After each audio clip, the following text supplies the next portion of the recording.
ದೇಹದ ಯಾವ ಅಂಗವನ್ನು ವಾತದೋಷದ ವಾಸಸ್ಥಾನ ಎಂದು ಕರೆಯಲಾಗುತ್ತದೆ? ಆಪ್ಷನ್ಸ್: ಎ ಹೊಕ್ಕಳು, ಬಿ ಕಿವಿ, ಸಿ ಪಾದ, ಡಿ ನೆತ್ತಿ.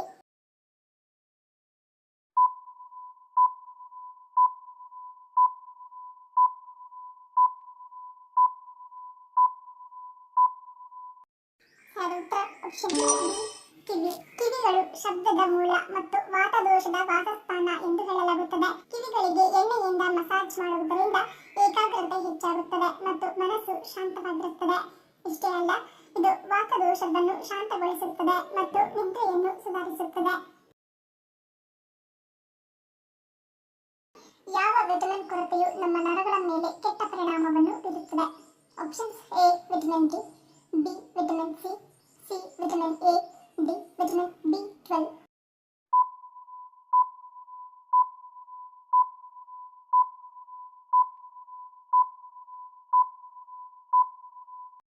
Option D vitamin ಬಿ12. ವಿಟಮಿನ್ ಬಿ12 ಕೊರತೆಯು ನಿಮ್ಮ ನರಗಳ ಮೇಲೆ ಕೆಟ್ಟ ಪರಿಣಾಮವನ್ನು ಬೀರುತ್ತದೆ.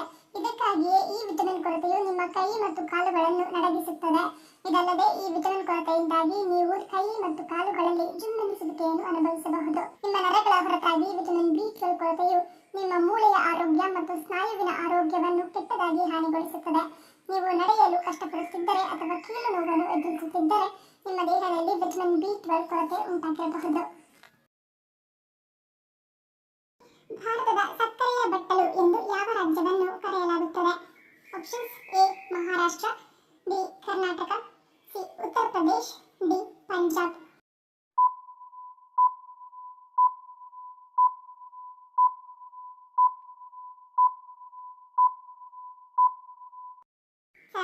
Option C Uttar Pradesh.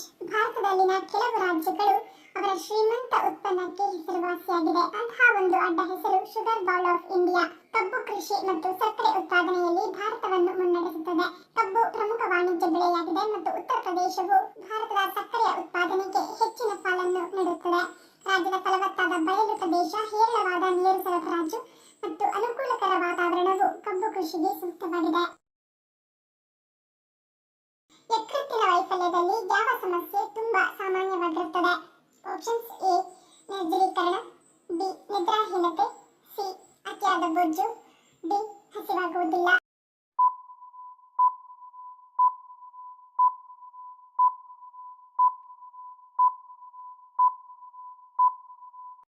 Option B ನಿದ್ರಾಹೀನತೆ. ಯಕೃತ್ತು ವೈಫಲ್ಯದಲ್ಲಿ ನಿದ್ರಾ ಸಮಸ್ಯೆಗಳು ತುಂಬಾ ಸಾಮಾನ್ಯವಾಗಿರುತ್ತವೆ. ನಮ್ಮ ದೇಹದ ಉಷ್ಣತೆ ಮತ್ತು ಶಕ್ತಿಯ ಸಮತೋಲನವನ್ನು ಕಾಯ್ದುಕೊಳ್ಳುವ ಮೆಲಟೋನಿನ್ ಮತ್ತು ಗ್ಲೂಕೋಸ್ ಅನ್ನು ನಿಯಂತ್ರಿಸುವಲ್ಲಿ ಯಕೃತ್ತು ಪ್ರಮುಖ ಪಾತ್ರ ವಹಿಸುತ್ತದೆ. ಯಕೃತ್ತು ಹಾನಿಗೊಳಗಾದಾಗ ಈ ಪ್ರಕ್ರಿಯೆಗಳಿಗೆ ಅಡ್ಡಿಯಾಗುತ್ತದೆ. ಇದರಿಂದ ನಿದ್ದೆ ಬಾರದಿರುವುದು, ಮಧ್ಯರಾತ್ರಿ ಎಚ್ಚರಗೊಳ್ಳುವುದು ಮುಂತಾದ ಸಮಸ್ಯೆಗಳು ಉಂಟಾಗುತ್ತವೆ. ಕರ್ನಾಟಕದ ಸ್ವಿಟ್ಜರ್ಲ್ಯಾಂಡ್ ಎಂದು ಯಾವ ಪ್ರದೇಶವನ್ನು ಕರೆಯಲಾಗುತ್ತದೆ? Options: A Kodagu, B Sakleshpur, C Chikkamagaluru, D Shivamogga.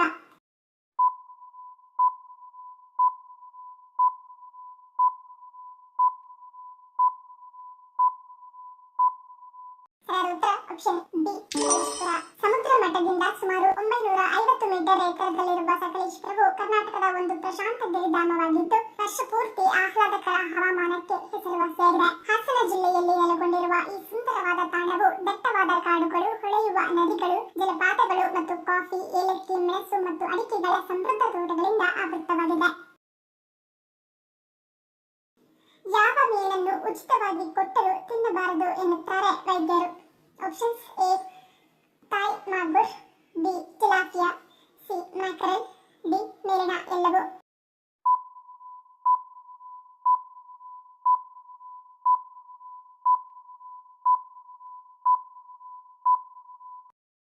Option D ಮೇರಿನಾ ಎಲ್ಲವೂ. ಮೀನು protein, vitamin A, D, E ಮತ್ತು ಕೆ ಯ ಅತ್ಯುತ್ತಮ ಮೂಲವಾಗಿದೆ. ಇದಲ್ಲದೆ ಅವುಗಳು ಅನೇಕ ಇತರ ಪೋಷಕಾಂಶಗಳನ್ನು ಒಳಗೊಂಡಿರುತ್ತವೆ. ವೈದ್ಯರು ಕೂಡ ಪದೇ ಪದೇ ಮೀನು ತಿನ್ನಲು ಸಲಹೆ ನೀಡುತ್ತಾರೆ. ಆದರೆ ಎಲ್ಲಾ ರೀತಿಯ ಮೀನುಗಳನ್ನು ತಿನ್ನುವುದು ಒಳ್ಳೆಯದಲ್ಲ. ಅವುಗಳಲ್ಲಿ ಹೈಬ್ರಿಡ್ ಮಾಗುರ್ ಅಥವಾ ತಾಯ್ ಮಾಗುರ್ ಎಂದು ಕರೆಯಲ್ಪಡುವ ಮೀನು, ಇದನ್ನು ಬೆಕ್ಕು ಮೀನು ಎಂದು ಸಹ ಕರೆಯಲಾಗುತ್ತದೆ. ಇನ್ನು ಟಿಲಾಪಿಯಾ ಮೀನು ತಿನ್ನುವುದರಿಂದ ದೇಹದ ಕೊಬ್ಬು ಹೆಚ್ಚಾಗುತ್ತದೆ. ಇದಲ್ಲದೆ ಟಿಲಾಪಿಯಾ ಮೀನಿನ ದೇಹದಲ್ಲಿ ಡಯಾಕ್ಸಿನ್ ಇರುತ್ತದೆ. ಟಿಲಾಪಿಯಾ ಮೀನಿನ ದೇಹದಲ್ಲಿ ವಿವಿಧ ರೀತಿಯ ಕೀಟನಾಶಕಗಳು ಕಂಡುಬರುತ್ತವೆ. ಇವು ಮಾನವ ದೇಹದಲ್ಲಿ ಅನೇಕ ಸಮಸ್ಯೆಗಳನ್ನು ಸೃಷ್ಟಿಸುತ್ತವೆ. ಇನ್ನು ಮ್ಯಾಕರಲ್ ಮತ್ತೊಂದು ರುಚಿಕರವಾದ ಎಣ್ಣೆಯುಕ್ತ ಮೀನು. ರಾಗಿಯು ಮ್ಯಾಕರಲ್ನಲ್ಲಿ ಪಾದರಸ ಹೆಚ್ಚಿರುವುದರಿಂದ ಮಕ್ಕಳು, ಗರ್ಭಿಣಿಯರು ಮತ್ತು ಹಾಲುಣಿಸುವ ತಾಯಂದಿರು ಚಿಕ್ಕ ಮೀನುಗಳನ್ನು ಆರಿಸಿಕೊಳ್ಳುವುದು ಉತ್ತಮ. ಕೆಂಪು ಸೇಬು ಅಥವಾ ಹಸಿರು ಸೇಬು, ಇವೆರಡರಲ್ಲಿ ಯಾವುದು ಹೆಚ್ಚು ಆರೋಗ್ಯಕರ? ಆಪ್ಷನ್ಸ್: ಎ ಕೆಂಪು ಸೇಬು, ಬಿ ಹಸಿರು ಸೇಬು, ಸಿ ಎ ಮತ್ತು ಬಿ, ಡಿ ಎ ಅಥವಾ ಬಿ.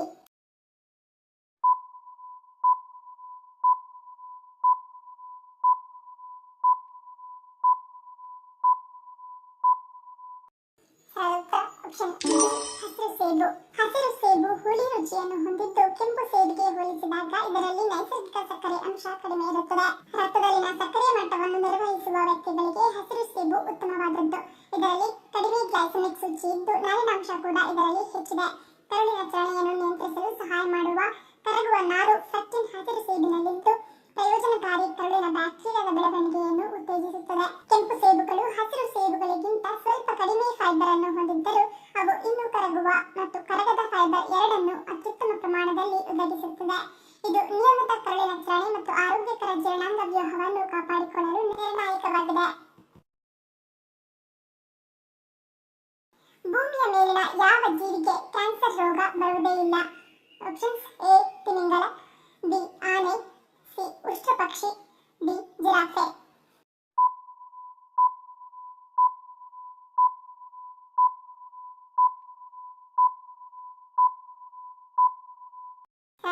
ಆಪ್ಷನ್ ಬಿ ಆನೆ. ಆನೆಯ ಸರಾಸರಿ ಜೀವಿತಾವಧಿ ನಮ್ಮಂತೆಯೇ ಇರುತ್ತದೆ. ಆದರೆ ಆನೆ ಇಷ್ಟು ದೊಡ್ಡ ಪ್ರಾಣಿಯೇ ಆಗಿದ್ದರೂ ಕಾಯಿಲೆಗಳಿಂದ ಬಳಲುವುದು ಬಹಳ ಅಪರೂಪ.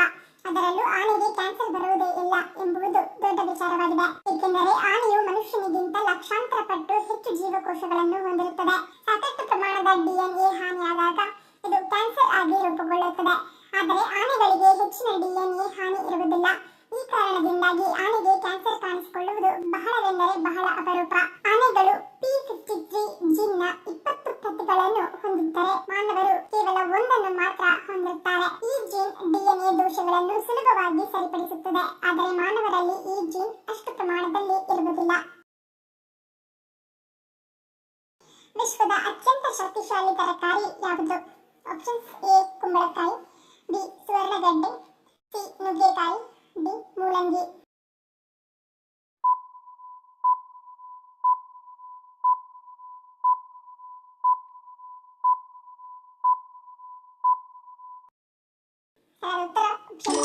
ನುಗ್ಗೆಕಾಯಿ. ನುಗ್ಗೆಕಾಯಿಯನ್ನು ವಿಶ್ವದ ಅತ್ಯಂತ ಶಕ್ತಿಶಾಲಿ ತರಕಾರಿ ಎಂದು ಕರೆಯಲಾಗುತ್ತದೆ. ಇದರಲ್ಲಿ ಹಾಲಿಗಿಂತಲೂ 4 ಪಟ್ಟು ಹೆಚ್ಚು ಕ್ಯಾಲ್ಸಿಯಂ, ಬಾಳೆಹಣ್ಣಿಗಿಂತ 3 ಪಟ್ಟು ಹೆಚ್ಚು ಪೊಟ್ಯಾಷಿಯಂ ಮತ್ತು ಮಾಂಸಕ್ಕಿಂತ 2 ಪಟ್ಟು ಹೆಚ್ಚು ಪ್ರೋಟೀನ್ ಇರುತ್ತದೆ. ಆಹಾರದಲ್ಲಿ ನಿಯಮಿತವಾಗಿ ನುಗ್ಗೆಕಾಯಿಗಳನ್ನು ಸೇರಿಸಿಕೊಳ್ಳುವುದರಿಂದ ಕಬ್ಬಿಣ, ವಿಟಮಿನ್ ಸಿ ಮತ್ತು ಕಾಲಜಾನ್ ಉತ್ಪಾದನೆಗೆ ಸಹಾಯವಾಗುತ್ತದೆ. ಇದು ರಕ್ತ ಪೂರೈಕೆಯನ್ನು ಸುಧಾರಿಸುತ್ತದೆ. ಕೂದಲುಗಳು ಆರೋಗ್ಯಕರವಾಗಿರುತ್ತದೆ. ಅಲ್ಲದೆ ಕೂದಲು ಉದುರುವ ಸಮಸ್ಯೆಯು ಕಡಿಮೆಯಾಗುತ್ತದೆ. ನುಗ್ಗೆಕಾಯಿ ರಕ್ತದಲ್ಲಿನ ಕೆಟ್ಟ ಕೊಲೆಸ್ಟ್ರಾಲ್ ಮಟ್ಟವನ್ನು ಕಡಿಮೆ ಮಾಡುತ್ತದೆ, ಹೃದಯವನ್ನು ಆರೋಗ್ಯವಾಗಿಡುತ್ತದೆ ಮತ್ತು ಮಧುಮೇಹ ರೋಗಿಗಳಿಗೆ ಕೊಲೆಸ್ಟ್ರಾಲ್ ಅನ್ನು ಕಡಿಮೆ ಮಾಡುತ್ತದೆ. ಅಧಿಕ ರಕ್ತದೊತ್ತಡದಿಂದ ಬಳಲುತ್ತಿರುವವರು ಈ ತರಕಾರಿಯನ್ನು ಸೇವಿಸಬೇಕು. ಇದಲ್ಲದೆ ನಿಯಮಿತ ಆಹಾರದಲ್ಲಿ ಬೇಳೆ ಮತ್ತು ನುಗ್ಗೆಕಾಯಿ ಬಳಸಿ ಹಲವಾರು ಆರೋಗ್ಯ ಪ್ರಯೋಜನವನ್ನು ಪಡೆಯಬಹುದು. ಹಲಸಿನ ಹಣ್ಣನ್ನು ತಿನ್ನುವುದರಿಂದ ಯಾವ ರೋಗ ವಾಸಿಯಾಗುತ್ತದೆ? ಆಪ್ಷನ್ಸ್: ಎ ಮಲಬದ್ಧತೆ, ಬಿ ಹೃದ್ರೋಗ, ಸಿ ಕ್ಯಾನ್ಸರ್, ಡಿ BP.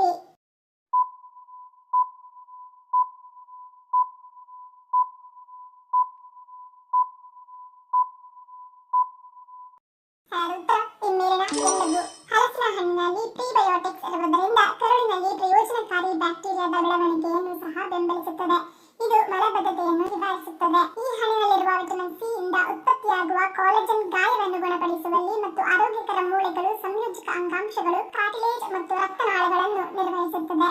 ಹಲಸಿನ ಹಣ್ಣಿನಲ್ಲಿರುವ ಹೆಚ್ಚಿನ ಪ್ರಮಾಣದ ಪೊಟ್ಯಾಷಿಯಂ, ಉತ್ಕರ್ಷಣ ನಿರೋಧಕಗಳು ಮತ್ತು ಫೈಬರ್ ಹೃದ್ರೋಗದ ಅಪಾಯವನ್ನು ಕಡಿಮೆ ಮಾಡುತ್ತದೆ. ಫ್ಲೇವನಾಯ್ಡ್ಗಳು, ಸಫೋನಿನ್ಗಳು ಮತ್ತು ಟ್ಯಾನಿನ್ಗಳಂತಹ ಫೈಟೋಕೆಮಿಕಲ್ಗಳು ಉತ್ಕರ್ಷಣ ನಿರೋಧಕ ಗುಣಲಕ್ಷಣಗಳನ್ನು ಹೊಂದಿದ್ದು ಅದು ಪ್ರಕ್ರಿಯೆಯಲ್ಲಿ ನಿಮ್ಮ ದೇಹವನ್ನು ರಕ್ಷಿಸುವ ಸ್ವತಂತ್ರ ರಾಡಿಕಲ್ಗಳಿಂದ ಪರಿಣಾಮಗಳನ್ನು ಎದುರಿಸುತ್ತದೆ. ಇದು ಕ್ಯಾನ್ಸರ್ ಅನ್ನು ತಡೆಗಟ್ಟಲು ಸಹಾಯ ಮಾಡುತ್ತದೆ. ಹಲಸಿನ ಹಣ್ಣು ಪೊಟ್ಯಾಷಿಯಂನ ಸಮೃದ್ಧ ಮೂಲವಾಗಿದೆ. ಪೊಟ್ಯಾಷಿಯಂ ಸೋಡಿಯಂನ ಪರಿಣಾಮಗಳನ್ನು ಪ್ರತಿರೋಧಿಸುವ ಮೂಲಕ ರಕ್ತನಾಳಗಳ ಗೋಡೆಗಳಲ್ಲಿನ ಒತ್ತಡವನ್ನು ಕಡಿಮೆ ಮಾಡುತ್ತದೆ.